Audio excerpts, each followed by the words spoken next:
Today we have here with us Dr. Kumud Mehta, a consultant pediatrician and pediatric nephrologist and a true stalwart in her field.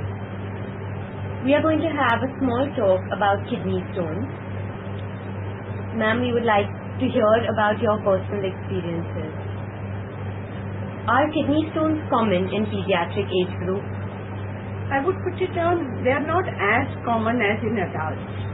Adults, I would put it down, is they are 1/10 of the adult prevalence of kidney stones. But after saying, I can tell you that even a newborn can have kidney stones, and so also a 10 or 15-year-old boy or girl. So they are, there, and one has to find them. What is the treatment of kidney stones? There are different kinds of kidney stones, and it all depends on whether these kidney stones are just lying there and have been incidentally found on X-ray or sonography, or whether they are causing any problem. Because commonly the kidney stone is of worry if they obstruct the urinary tract, and if they are big enough, that is they are about 1 centimeter, and they cannot pass through the ureter and they are not eliminated and they obstruct, they cause infection, and this combination of obstruction and infection due to stone can cause damage to the kidney.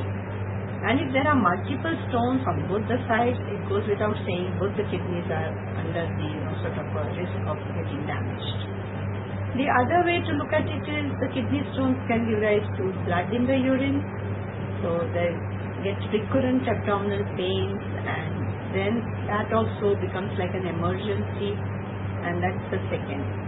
Then there are third kind of stones which are called metabolic stones, which are common in children as compared to the adults, and these are because of some metabolic defect in either the calcium or the oxalate or the uric acid. These are the 3 common stones, and they by themselves are responsible for the kidney disease requiring ultimately a kidney transplant. So depending on the size of the stone, the type of the stone, and where is the stone, you have different kinds of problems which are associated with the kidney stone. How would we approach a patient who has kidney stones? First of all, the diagnosis is by radiology, that means X-ray. So any child who has a painful micturition, that means has a pain while passing urine or blood in the urine, or has a recurrent urinary tract infection or recurrent abdominal pain, the first thing one has to do is suspect the stone, get a plain X-ray, abdomen, and now the sonography. Rarely a CT scan of the abdomen may be required, and once you locate the stone, depending on what it has caused, you treat it. If the stone is passed, we can do the stone analysis to find out what kind of stone it is. More often than not, the treatment is given according to the size of the stone. Either it has to be surgically removed or it can be treated medically. The idea is to eliminate the stone and to prevent the stone from occurring again and again. So that brings us to our next question. How often do these stones recur? More often than not, it is those people who have studied this in greater details have found 50% of the time in children the stones recur, while in adults they recur at a higher rate, about 70%. So recurrence is quite high. Can one prevent the occurrence of kidney stones, and how? Some of the stone diseases are hereditary. That means the father had the kidney stone and he suffered a lot, and I have such examples in my practice where the father has undergone 3 surgeries earlier on because lithotripsy was not available.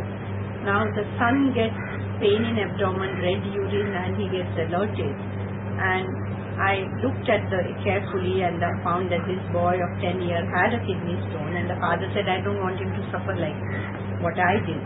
So we made him go through a gamut of investigations like urinary calcium, and found out that he was passing a large amount of calcium in the urine, drinking less water, so the crystallization of the calcium caused the stone. So this particular child, we could prevent him from getting the second stone and the third stone, unlike his father. And all that you have to do is to give the child excessive water. Some of them, we advise them to drink as much, and it will sound very weird, as much as 5 to 6 liters of water. It could be water, coconut water, juices, or whatever liquid. Because with the force of the urine, a small stone which is 5 millimeter or less can be dislodged, and the child can pass the stone in the urine. And if he continues to drink, not that much, but at least excessive of fluids, and we give some medicine so that the stone does not form and the calcium or uric acid get dissolved, one can prevent the recurrence of the stone. If a kidney stone is ignored, what complications could it lead to? As I mentioned earlier, if it is more than 5 millimeter in size, like 1 centimeter, because the ureter, the tube which takes the urine from kidney to the bladder, is very narrow. And it is distensible, but it cannot accommodate more than 1 centimeter size of stone. So if it's bigger than 1 centimeter, it's definitely going to cause obstruction. Obstruction means stagnation of the urine, back pressure on the kidney, and infection. So this combination definitely causes the damage to the kidney or scars on the kidney. It can also cause high blood pressure.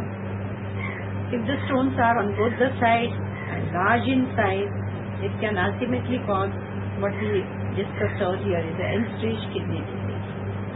And most of the metabolic stones, that means there is an inherent defect in the body, and that produces more and more of these stone-forming chemicals.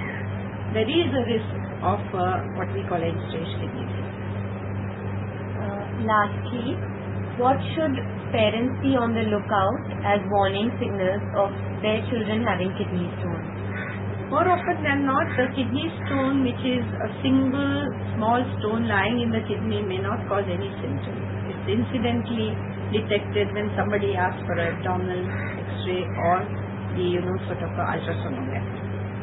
The second way it can come up is a severe abdominal pain, and the diagnosis is made at that time. Then one can take the measures which I mentioned earlier, so that there is no further occurrence of the stone. And most important is excessive fluid intake. That's the key issue. It's called hydrotherapy. Just drink water, drink and drink and drink.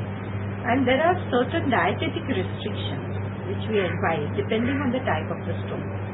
For example, if it is a calcium stone, then we advise them not to give dairy products in excess, to restrict the salt, and to give extra fluid. If it's a uric acid stone, uric acid is more in the red meat and dals in vegetarian diet, so give them appropriate advice so that there is no excess accumulation of these things. So depending on the type of the stone, the dietetic advice also helps them in preventing the stone from occurring. Thank you, ma'am, for sharing your experiences with us.